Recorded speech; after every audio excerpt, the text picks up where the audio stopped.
بسم الله الرحمن الرحيم. ثم ما بعد، قد استمعت إلى ما أذاعته قناة النهار المخابراتية الجزائرية بخصوص ردها علي في الوقت الذي أخطأت الهدف وبدأت ترد على المملكة المغربية نظاما سياسيا وشعبا مسلما ودولة قائمة.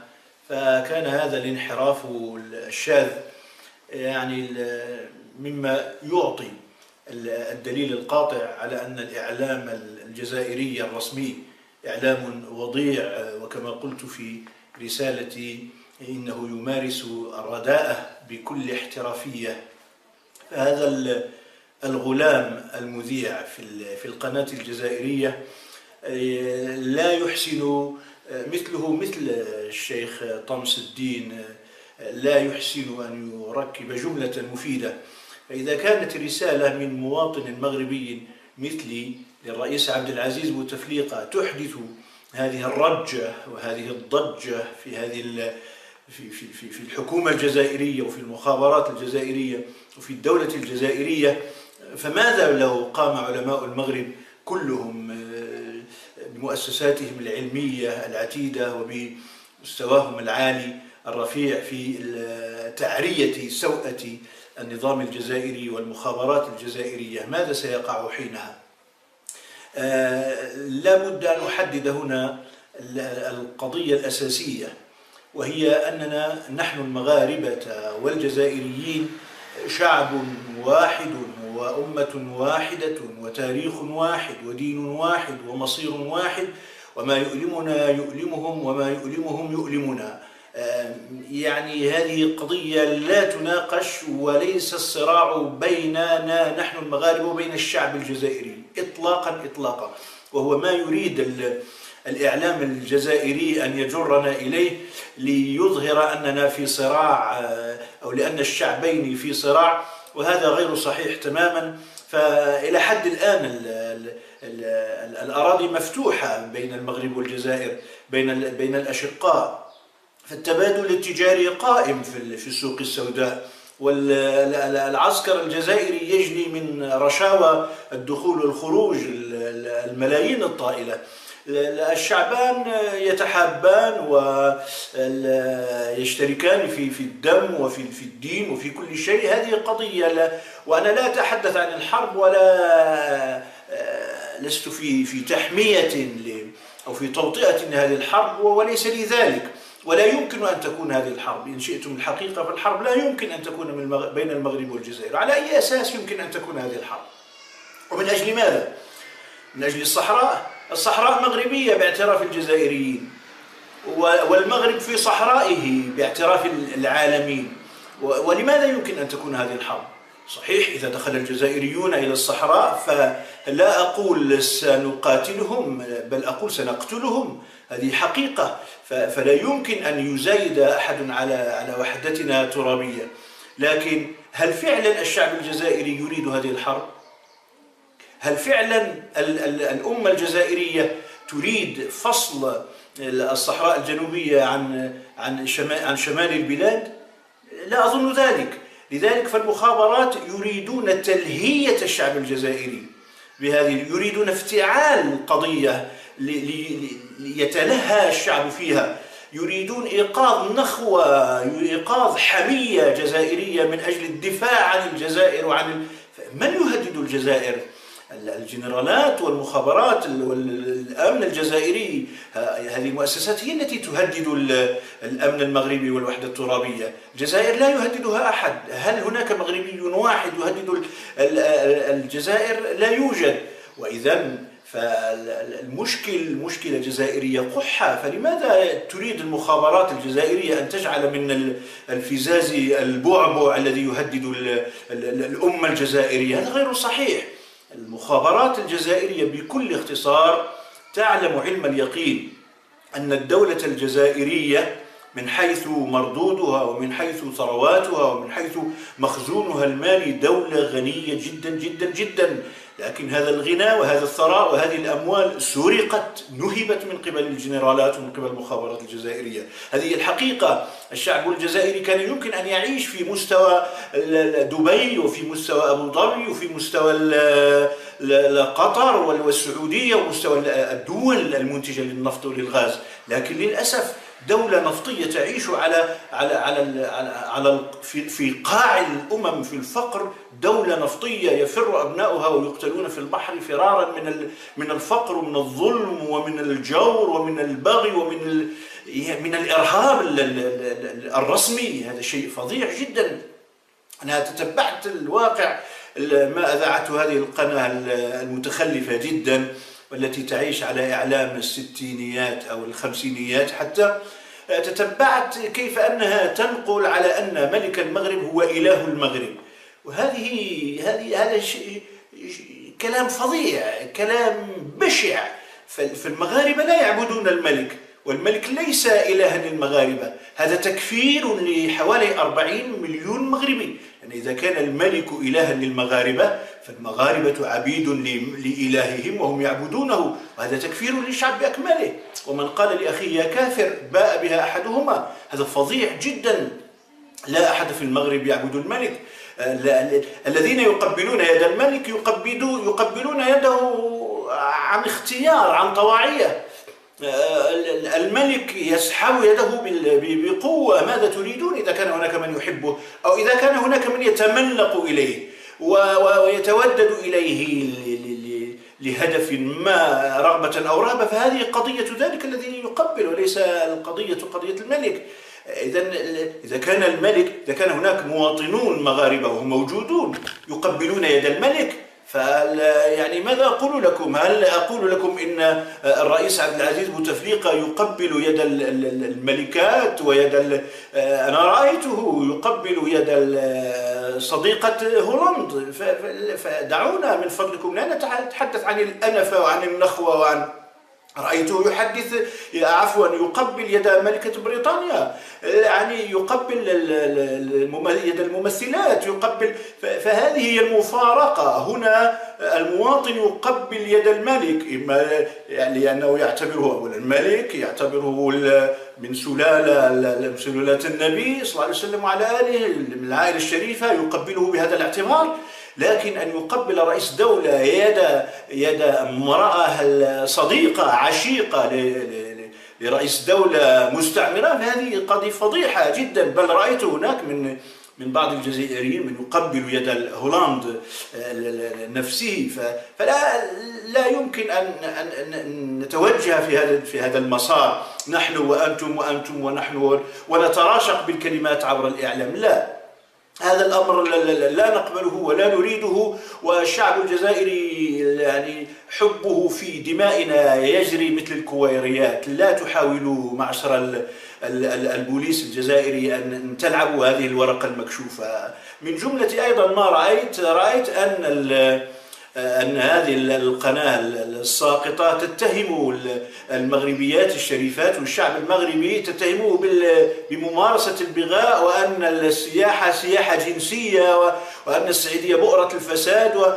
يعني كمن يصور أن الشعب المغربي في وجدة وبركان والناظور وفي السعيدية وهذه الأسر العريقة والمسلمة التي تنزل إلى الجبال والسواحل والبحار هي يعني أسر منخورة وأسر لا أخلاقية وأسر، يعني هذا شيء فظيع جدا. هذا اتهام بالفساد لشعب أيها الناس، اتهام للأمة هذا قذف يعني من الناحية الشرعية.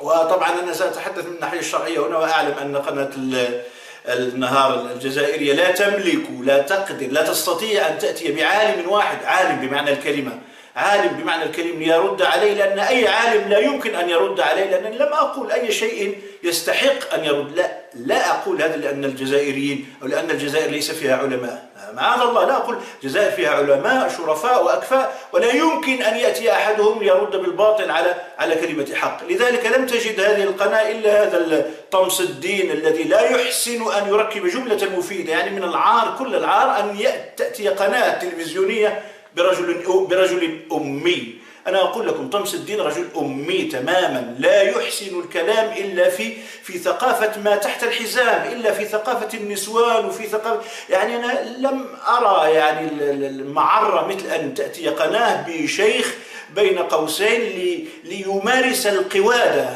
على شاشة التلفزيون. من أراد أن يتزوج بامرأة طويلة عريضة فله أن يذهب إلى مدينة تلمسان أو الجزائر لست أذكر. من أراد امرأة يعني تحسن إلى ضيوفه فعليه أن يتزوج بامرأة من عنابة أو قسنطينة أو لست أدري. هذه قوادة، هذه يعني هذا هو المستوى، مستوى المشيخة ومستوى العلم ومستوى الإعلام. يعني حسبنا الله ونعم الوكيل. يجب أن تستحيوا أيها القائمون على هذه القناة. يعني لذلك أنا أقول سأحدثكم من الناحية الشرعية وأنتم لا تفهمون الشرع. الشعب الجزائري، علماء الجزائر سيفهمون ما أقول. عندما تقولون الشعب المغربي يعيشون في مستوى السياحة الجنسية وأن هناك يعني عهر ودعارة وكذا، العهر والدعارة موجود في العالم كله. هو يعني هذه ظاهرة عالمية، آفة خلقية عالمية. لكن أن تتهموا المغاربة كلهم بهذه التهمة، هذا قذف ل40 مليون. القذف الله يقول: والذين يرمون المحصنات ثم لم يأتوا ب4 شهداء فاجلدوهم 80 جلدة.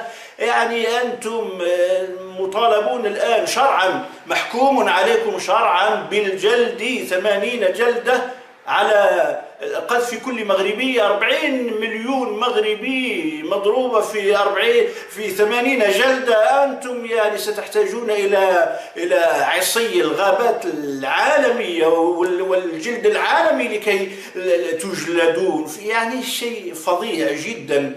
هذه من ناحية. من ناحية أخرى يعني الصورة يعني مضحكة حينما تأتي الكاميرا الجزائرية لتلتقط صور من الأحياء القصدير من الدار البيضاء مثلا.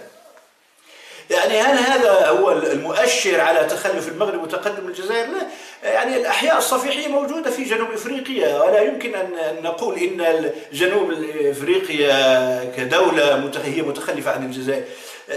توجد هذه المدن الصحيفية أو القصديرية أو هذه الأكواخ توجد في البرازيل، توجد في المكسيك، توجد في الهند، توجد في الصين، يعني من الدول العظمى الآن على مستوى العالم. هذا ليس هو المؤشر. المؤشر هو أنني يعني أنا لا أريد أن أجرح الكرامة الجزائريين، لأنني إذا جرحت كرامتهم فإني أجرح كرامتي. فأنا المغاربة والجزائريون إخوة. ولكن يعني لا زلت أذكر قبل 20 سنة كان بعض إخواننا الجزائريين يأتون إلى وجدة والناضور ليلتقطوا صورا مع جبال الدلاح والبطيخ والخضر، يعني كأنهم خرجوا من تحت الأرض. يعني من العار على هذا الغلام الصحفي بين قوسين في القناة المخابراتية أن يتحدث عن دولة. يا أيها الصحفي، أنت عندما تتحدث عن المغرب تتحدث عن دولة يعني عاشت قرونا من الزمن، دولة بكل معاني الكلمة. المغرب دولة بكل معاني الكلمة. الجزائر مسكينة. أنا أتحدث عن الجزائر يعني كنظام، من حيث هي نظام، من حيث هي مؤسسة حاكمة. لا أتحدث عن الشعب الجزائري وأعيدها ل1000 مرة. يعني الجزائر عمرها كم؟ 50 سنة، 60 سنة، لا تزيد. لكن الدولة يعني لا يمكن أن نقارن بين نظام ونظام. نحن صحيح يظهر بين الحين والآخر، يظهر عندنا يعني بعض المظاهر التي نستنكرها، يعني هذا شيء، ونحن لا أحد يضرب على أيدينا لكي نقول الباطل. عندنا مشاهد نستنكرها، وهذا من باب الحريات المتواجدة في بلادنا. لكن القمع الذي يمارسه النظام الجزائري على الشعب يعني يجعل الأمور. ولذلك هناك الخبراء الآن والمتتبعون الآن يعلمون أن الجزائر على فوهة بركان، على صفيحة ساخنة يمكن أن ينفجر الوضع في أي لحظة. إذا يعني الخطر على الجزائر ليس من المغرب البتة. الخطر على الجزائر من ما يمكن أن يحدث من ثورة جزائرية عارمة تأتي على الأخضر واليابس، لأن الجزائريين لا يمكن أن يصبروا عقودا أخرى من الزمن.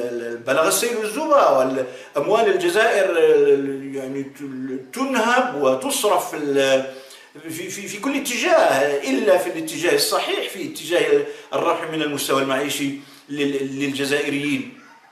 لذلك فالحقيقة الناصعة الساطعة هي أننا في المغرب يعني نعيش حقيقة صورا من التقدم، صورا يعني لا عندنا التخلف، وعندنا بكل تأكيد، لكننا ننهض بتؤدة وبروية ونتقدم، وليس لنا بترول وليس لنا غاز، ولكننا نتقدم. يعني على أقل تقدير ملوكنا وحكامنا لا يذهبون ليتسولوا حبات الأسبرين والدوليبران في فرنسا، هذا شيء واقع. الرئيس بومدين مات عند الشيوعيين في موسكو، لم يجد من يعالجه في الجزائر، لم يجد سريرا يليق برئيس الجمهورية في الجزائر. عبد العزيز بوتفليقة الرئيس الجزائري الآن، الشعب الجزائري يعني أقصى ما يطمع الآن إليه وما يطمح إليه الآن أن يعرف أين هو رئيسه، هل هو في دنيا الأحياء أم عند الله في البقاء. هو يعني الشعب لا يعرف أين رئيسه، يعني شيء فظيع جدا. شعب رئيس أقول يتعالج لو أنه ذهب إلى ألمانيا أو بريطانيا لربما يعني الأمر سيكون أخف. أما أن يذهب عند دولة مستعمرة، عند الفرنسيين، صدعتم رؤوسنا، فرنسا، الاستعمار، كذا، يجب أن تعتذر للشعب الجزائري. وأنا أقول يجب أن تعتذر حقيقة، لكن أن يذهب الرئيس ليتعالج هناك يعني شيء فظيع. هذه الدول متخلفة جدا، رؤساؤها لا يجدون أين يتعالجوا في بلدانهم، شيء فظيع. الملك الراحل الحسن الثاني توفي في مستشفى بقرب القصر الملكي في الرباط، مستشفى بني سيناء. يعني هذا هو الواقع. لكن ماذا أقول لكم؟ ثق بي أيها الغلام، أيها الصحفي في قناة النهار الجزائرية، غالبا لن أرد عليك بعد الآن، لأنني لا أريد أن أكون يعني ساحة للحوار.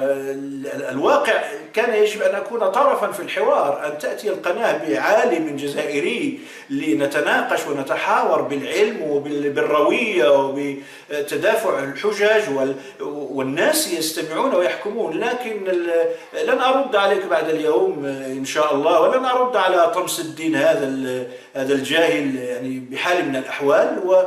ولذلك فأنا أحببت بهذا الرد أن يكون هذا الرد هو الرد الأخير، حتى أضع النقط على الحروف. لا مشكل بيننا وبين الشعب الجزائري على الإطلاق، نحن إخوة وسنظل إخوة إلى يوم الدين، والمغرب في صحرائه وهذا واقع.